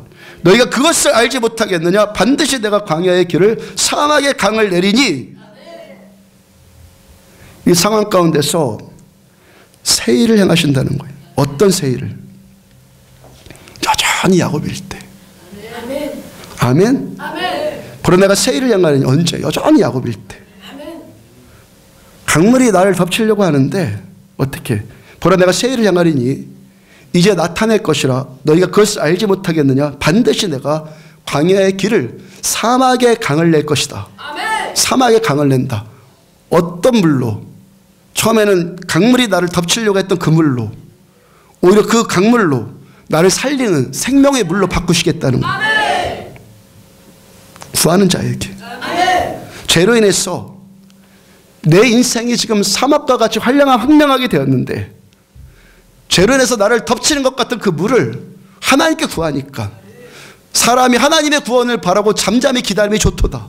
하나님 기다리니까 오히려 그 사막과 같은 내 인생을 강물이 흐르는, 나를 덮친 그 강물로, 생명의 강물로 바꾸시겠다는 거예요. 반드시 그렇게 하시겠다는 거예요. 20절, 장차 들짐승 곧 승냥이와 타조도 나를 존경할 것은 내가 광야의 물을 사막의 강들을 내어 내 백성 내가 택한 자에게 마시게 할 것임이라. 하나님의 이 구원과 축복을 보고 들은 들짐승들, 승냥이들, 이 타조 같은 미물까지도 우리 때문에 하나님을 존경한다는 거예요. 어떤 우리? 나 같은 자일지라도 구원해 주신 하나님의 은혜를 보면서 이런 미물까지도 하나님을 존경하게 된다는 거예요. 우리를 덮쳐오는 이 물을 오히려 우리들의 생명을 살리고 우리를 구원해 주고 축복해 주시는 생수로 바꿔주시는 하나님.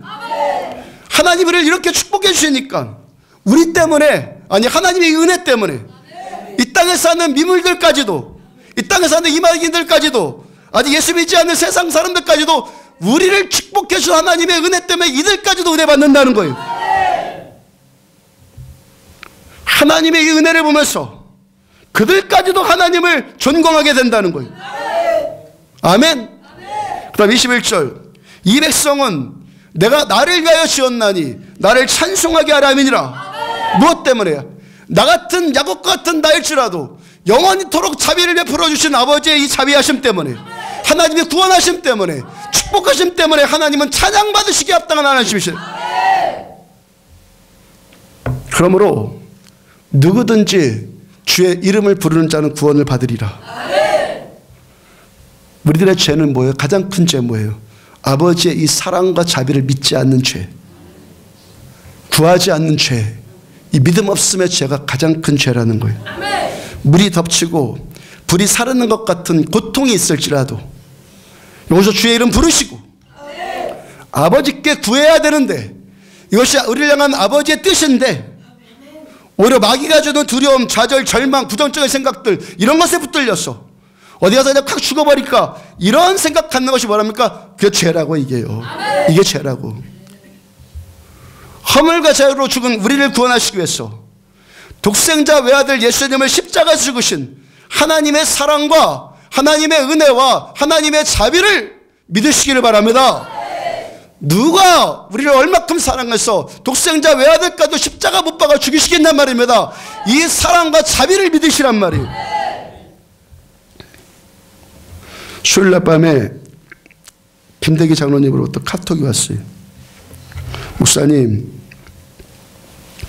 하나님의 말씀인 복음을 전해주시는 것만도 무엇보다도 감사합니다. 더구나 오늘로 부채상환의 기쁜 소식이 들려주신 것에 또 감사했습니다. 제가 전에 모시던 목사님과 전에 모시던 이 목사님과 함께 은혜에 가서 빚을 얻어온 당사자였기 때문에 장로님과 이 목사님이 같이 가셔서 빚을 냈다는 것이죠. 건축하느라고. 실로 기쁜 소식이 아닐 수 없었습니다. 이런 모든 것들이 목사님께서 영적으로 물 주시고 퇴비 및 비료 주시고 기름으로 약 발라주신 덕분에 좋은 소식 듣게 된 것을 주님께와 우리 목사님께 감사해서 짧은 글로 살해합니다.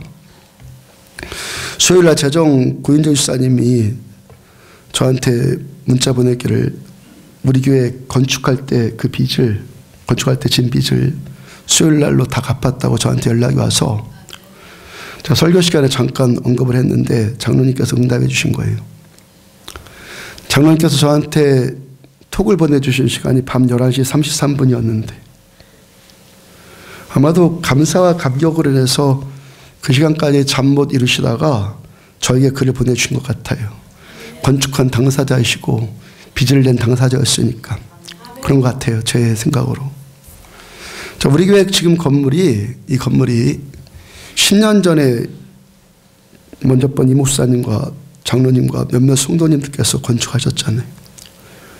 이 교회 건축하느라고 얼마나 애쓰고 고생들 하셨겠어요. 장로님께서 지금 10년 만에 이 빚을 다 상환했다는 이야기를 듣고 감격이 되지 않았겠습니까? 저는 그로부터 3년 후에, 건축한 다음에 3년 후에, 지금으로부터 7년 전에 우리 교회가 이렇게 통합이 되면서 여기로 저는 오게 되었잖아요. 이영란 권사님 고백으로 우리 교회가 건축하기 그 이전부터, 건축하기 전부터도요, 빚이 없었던 적이 없었는데 빚이 다 탕감된 것은 우리 교회 역사상 처음이래요. 고인정 집사님 이야기도 은행에다가 부채를 상환할 때마다 은행 직원으로부터 빚을 갚는다는 것이, 우리가 빚을 갚는다는 것이 신기하다는 식의 반응을 보이더라는 거예요. 다른 어떤 은행들은 모르겠는데, 다른 은행은 어떤지 모르겠는데, 거기 은행에서도 돈 빌린 교회들이 여러 있을 것 아니겠어요? 계속해서 이렇게 빚을 갚아가는 교회 지금 없대요, 요즘에요. 빚을 갚는 교회도 없고, 이렇게 다 빚을 다 갚은 교회는 아예 없다는 거예요. 자, 7년 전에 제가 여기 왔을 때 건축하면서 남은 은행빚이 그만큼 있었다는 것에 대해서 제가 그것에 대해서 선포한 것 있잖아요. 전 빚 갚기 위해서 목회하지 않습니다. 빚에 눌려갖고 마땅히 돈 써야 될 곳을 쓰지 못한 일 저는 하지 않을 겁니다. 영혼 살리고 돕고 선교하고 그런 거 저는 안 하지 않을 겁니다. 저는 먼저 그의 나라와 그의 의를 구할 것입니다 라고 선포했잖아요. 하나님께서 그 고백 그대로 어떻게 해주셨어요? 먼저 그의 나라와 그의 의를 구하는 자에게 이 모든 거 더하여주셨잖아요. 참 헌금 설교를 하는 사람입니까? 하나님 다 해주셨잖아요. 요즘 한국 경제가 너무들 힘들다고 하는데 뭡니까? 여러분들의 경제를 하나님 축복해 주시니까. 그러니까 가능한 거 아닙니까? 그렇지 않아요. 여러분들 경제와 사업을 하나님 축복해 주시니까 여러분들 기쁨으로 헌금하신 거고 기꺼이 10의 1조도 드리는 거고 그러니까 이게 가능한 일 아니겠어요? 하나님 여러분들을 이 다 어렵다고 하는 시대 거 여러분들 축복해 주셨으니까. 근데 제가 다 잘하고 제가 다 어렵기 때문에 하나님 은혜 주셨겠습니까? 제가 저 다 말하면 여러분들 이 자리에 없을걸요. 저기 목사야 그러고 다 나가버릴걸요. 우리 교회의 건물로 제가 이전에 오는 것부터 은혜였다고요. 개척하면서부터 하나님 저는 건축하는데 에너지 소모하고 싶지 않습니다. 우리 15년 전에 우리 교회 처음 개척하면서부터 하나님 저는요 건축하는데 에너지 소비에 소모하지 않을래요. 하나님의 초자연적인 방법으로 건물 주세요. 저 그렇게 기도했다고 그랬잖아요. 그리고 신자들에게 건축에 대한 부담감을 주거나 뭐 건축원금을 하자고 하거나 그래 본 적이 한 번도 없어요. 개척하고 나서 7년 동안 아예 말 자체도 꺼내지 않았고 오히려 몇몇 신자들이 우리도 건축을 위해서 좀 돈을 좀 모아놔야 되지 않겠습니까? 오히려 신자들이 저한테 그런 말을 할 정도였습니다. 그때마다 저 그랬죠. 저는 그런 식으로 건축할 마음이 없습니다. 저는 하나님께서 은혜로 건물 주시기를 구하고 있습니다 하면서 그런 의견들을 일축을 했어요. 그리고 하나님께서 저한테 한 가지 꿈 보여주셨고 그 꿈을 보여주신 이 일은 전적으로 하나님이 하신 일이다. 하나님이 축복해 주신 일이다. 하나님께서 은혜 주신 일이다. 이걸 저한테 가르쳐 주시기 위해서 한 가지 꿈을 저한테 이 꿈에 대해서 뭐 많이들 이야기했고 못 들은 분도 있겠지만 다음에 또 전할 기회 있으면 전해드리고 제 개척하고 나서 지금까지 아니 제 인생 평생 동안 저의 죄와 허물로 인해서 물이 저를 침몰하고 불이 저를 살 것 같은 위기들 얼마나 저 많이 겪었겠습니까? 그래도 하나님께서는 그때마다 제 기도에 응답해 주셨고 그때마다 저를 구원해 주셨고 또 하나님께서 이렇게 축복해 주셨잖아요. 여러분들도 한번 생각해 봐요. 여러분들 받은 은혜들이 있잖아요. 여기서 다 은혜 받으셨잖아요. 복 받으셨잖아요. 여러분들이 그거 다 잘했기 때문입니까? 여러분들 허물이 없습니까? 죄가 없었기 때문에 이런 은혜와 복을 받았습니까? 착각하지 말라는 겁니다. 하나님을 만홀히 여기지 말라고요. 나는 아니죠 하지 말라는 거예요. 그럼에도 불구하고 여러분들 하나님 복 주신 겁니다. 그럼에도 불구하고 하나님이 여러분들 은혜 주신 겁니다. 왜? 하나님이 저와 여러분들을 창조하셨고 하나님을 구속하셨고 하나님께를 지명하여 부르셨고 그래서 우리를 통해서 하나님만 예배받기 위해서 너가 잘해서 이렇게 된 것이 아니라 나 같은 죄인일지라도 하나님이 복 주셨기 때문에 너는 오직 나만 높이고 하나님만 인정해드리고 하나님만 예배드리라고 그래서 우리를 복 주셨단 말입니다. 사도행 1장 8절을 보면은 오직 성령이 너에게 임하시면 너의 권능을 받고 예루살렘과 온 유다와 사마리아 땅 끝까지로 내 증인 되리라. 28년 전에 하나님께서 저를 목사로 부르신 말씀이에요. 제가 그때 영적으로 깨어있지를 못해서 이 말씀을 잘 알아듣지를 못하니까 하나님이 1년 동안 저를 감동시켜 주셨다고 그랬죠. 이 말씀으로.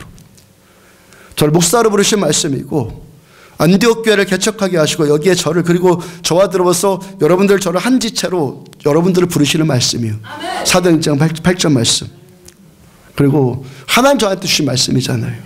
아무것도 몰랐을 때 처음 하나님 인격적으로 처음 만났을 때 아무것도 몰랐을 때 성경 한 번도 읽어보지 않았을 때 그때 하나님 저한테 주신 말씀이잖아요. 하나님이 시작한 거예요. 하나님 저한테 주신 말씀이에요. 그러므로 하나님께서 시작하신 일을 하나님 결코 포기하지 않으실 거예요. 우린 다 야곱과 같아서 거꾸로 서 있고 그래서 물과 불이 엄습하는 상황을 겪을지라도 그래도 우리가 주의 이름 부르고 그래도 내가 주님을 찾는 한 주님께서 또 우리들을 구원해 주십니다. 내 아버지시니까. 내 아버지시니까. 빌립보서 1장 6절 너희 안에서 착한 일을 시작하신 이가 그리스도 예수의 날까지 이루실 줄 우리가 확신하노라. 우리 안에서 시작하신 분은 주님이세요. 우리가 시작하지 않았어요. 주님이 시작하신 거예요. 시작하신 주님께서 그리스도 예수의 날까지, 하나님이 계획하신 날까지 끝까지 우리를 끌고 가실 거예요. 그래서 오늘도 우리가 확신하는 것은 내가 아니고 내 상황도 아니고 내 현실도 아니고 내가 잘했다 내가 못했다 이런 것 때문에 좌우되지 않고 오직 하나님만 확신하는 겁니다. 하나님의 은혜만 확신하는 겁니다. 아버지의 사랑만 확신하는 거예요. 로마서 11장 29절 하나님의 은사와 부르심에는 후회하심이 없느니라. 아멘. 하나님 우리한테 은사 주시고 하나님께서 우리 부르신 것에 대한 하나님이 후회하지 않으신다고요. 그 다음 32절 하나님이 모든 사람을 순종하지 아니하는 것 가운데 가두어 두심은, 잘 들으셔야 돼요. 모든 사람을, 우리들 모두를 순종하지 아니하는 것 가운데 그대로 두심은 모든 사람에게 긍휼을 베풀려 하심이로다. 하나님 우리를 부르시고 우리에게 은사 주시고 복 주신 것에 대해서 하나님은 결코 후회하지 않으시는데 우리의 어떤 상황일지라도 하나님 후회하지 않으신다는 겁니까? 우리가 순종하지 않을지라도, 아멘, 일부러 순종하지 말라는 건 아니라는 거 아시죠? 선악과를 따먹을 수밖에 없는 우리의 연약함들이 있잖아요. 우리가 불순종할 수밖에 없을지라도 그 불순종 가운데서도 하나님이 우리에게 긍휼을 베풀어 주시는데 이 긍휼을 베풀어 주시는 것에 대해서 하나님이 후회하지 않으신다는 거예요. 그래서 사도 바울이 탄성을 지릅니다. 깊도다 하나님의 지혜와 하나님의 지식의 풍성함이요 그의 판단은 헤아리지 못할 것이며 그의 길을 찾지 못할 것이로다. 뭐가 깊도다? 허물과 죄로 죽을 수밖에 없는 우리를 향하신 하나님의 이 풍성한 은혜와 긍휼과 지혜가 깊도다. 허물과 죄로 죽을 수밖에 없는 우리를, 죽어야 마땅해야 되는 우리를 오히려 구원 주시고 구원뿐만 아니라 축복해달라고 하니까 축복도 주시고 하나님의 이 판단과 하나님의 이 계획을 헤아릴 수가 없도다. 알 수가 없도다. 당연하지. 어떤 자가 이런 죄인을 향해서 구원을 베풀어요? 하나님이니까 하시는 거예요. 우리 머리로는 이해가 안 되는 거예요. 이해가 안 될지라도 그러므로 구하라. 여러분들 절망과 좌절에 눌려서지 말고 말씀 붙들고 하나님의 자비 붙들고 구하라. 하나님의 모든 사람을 순종하지 아니하는 것 가운데 가두어 두심은 모든 사람에게 긍휼을 베풀려 하심이로다. 아멘. 우리들 생각으로는 이해되지 않을 만큼 이해가 안 되죠, 당연히. 근데 하나님의 깊고 놀랍고 풍성한 자비, 이 하나님의 깊고 풍성한 자비, 이해될 수 없을 만큼 이 자비라가 이 말씀 안에 다 들어있잖아요. 모든 사람을 순종하지 않은 것 가운데 가두어 두심은 모든 사람에게 긍휼을 베풀려 하심이로다. 그러므로 행여 우리가 죄와 허물로 인한 고통이 엄습해 올 때 물과 불이 우리를 덮칠지라도 두려워하지 말고 절망에 빠지지 말고 하나님께 구해달라고 기도하시란 말이에요. 그 이상으로 하나님 축복해달라고 기도하시란 말이에요. 왜? 내 아버지시니까. 그 무엇보다도 이 크고 놀라운 사랑받은 우리들, 아멘. 이해받지 못할 사랑받는 것 아십니까? 그럼 하나님만 더 뜨겁게 사랑하시고 주님의 구원의 은총으로 한 지체들, 우리 한 지체들 어떻게 서로 대해줘야 돼요? 이 큰 사랑과 구원받은 우리가 미워하면 되겠습니까? 하나님께 어떤 사랑을 받았는데 누가 나를 어떻게 하겠다고 미워합니까? 서로 사랑하고 용서하시기 바랍니다. 이 구원이 그치지 않도록, 하나님의 구원이 계속 축복이 임하도록 미움으로 단절시키지 말고, 용서하지 않음으로 단절시키지 말고 사랑하고 용서함으로 아버지의 이 사랑과 구원이 더 임하도록 하시란 말이에요. 아멘. 아멘. 그래서 주기도문에서 주님 말씀하셨잖아요. 내가 너희를 용서한 것처럼 너희도 남을 용서해라. 아멘. 그럴 때 하나님의 구원이 끝이지 않은 겁니다. 구원과 축복 받길 원하십니까? 구하십시오. 기도하십시오. 불같이 사랑하십시오. 용서하십시오. 미워하지 마십시오. 그래서 물이 우리를 침몰하려고 엄습하는데 이 물로 오히려 사막의 강을 내시는 우리 하나님. 놀랍지 않습니까? 마귀는 물로 덮쳐갖고 나를 죽이려고 하는데 하나님께서 이 물을 사막의 강물로 바꿔버리세요. 생명의 강물로 바꿔버리세요. 놀라우신 하나님의 은혜와 축복들 더 누리시기를, 더 누리셔서 우리 곁에 이방인들, 세상 사람들, 어떤 미물들까지도 하나님을 존경할 수 있는, 하나님 정말 살아계시구나, 이걸 보여줄 수 있는 믿음의 사람들 되기를 주의 이름으로 축복합니다. 일어서 찬양합시다.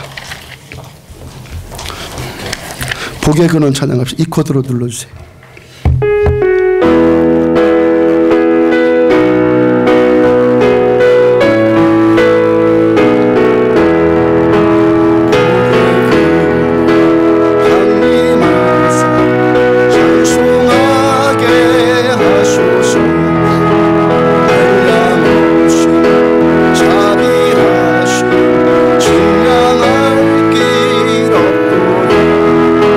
전사들의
기도하실 때 마귀가 우리를 덮치는 물과 불일지라도 그 물을 우리를 살리는 생명의 강물로 바꾸시는 전능하신 하나님을 높이시기 바랍니다.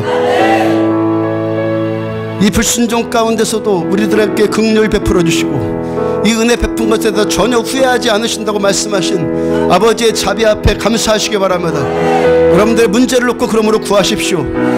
구원해달라고 구하십시오. 축복해달라고 구하십시오. 여러분의 삶의 모든 영역 가운데 하나님의 구원이 필요한 것을 위해서 기도하십시오. 주여 삼창하시고 한 목소리와 함께 기도합니다. 주여! 주여! 주여!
사도 바울께서 깊도다 하고 탄성을 지른 그 탄성이 우리들의 심령 깊은 곳에서 깨달아지고 우리들 감격이 되고 찬양과 예배로 하나님께 올려드려지는 우리들 되어주기를 소원합니다.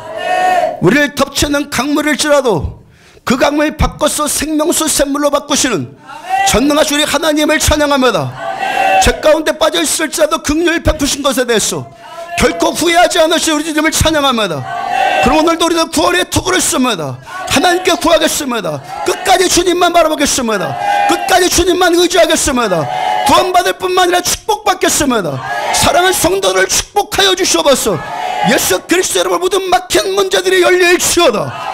예수 그리스도로 귀신한테 잡힌 모든 것들이 자유를 얻을지어다. 주 예수 그리스도를 명령한다. 더러운 귀신들아, 사랑하는 자들에서 묶임받고 떠나갈지어다. 병이 치유받을지어다. 고통이 치유받을지어다. 안 되는 자들이 일어설지어다. 자녀들이 일어설지어다. 10대들에게 다윗의 축복이 말지어다. 예물드린 손길에 주께서 함께하여 주셔서 주님 약속하신 것처럼 100배 1000배까지도 쏟아부어 주셔서 예루살렘과 사마리아 땅 끝까지 이뤄서 내 증인되는 일에 모두들 쓰임받기를 축복합니다. 하나님의 동역자로 써주셔서 감사합니다. 주께서만 영광 받으시옵소서. 지금은 생명이신 우리 주 예수 그리스도의 은혜와 하나님의 무한하신 사랑과 성령님의 내주인도 교통하심이 말씀 붙들고 끝까지 구원의 확신에 서며 여전히 하나님께 구하고 여전히 하나님의 축복을 바라는 잠잠히 주의 구원을 바라기로 결정한 종과 사랑하는 성도들의 머리 위에 지금부터 영원까지 함께 하시기를 축원하옵나이다. 아멘.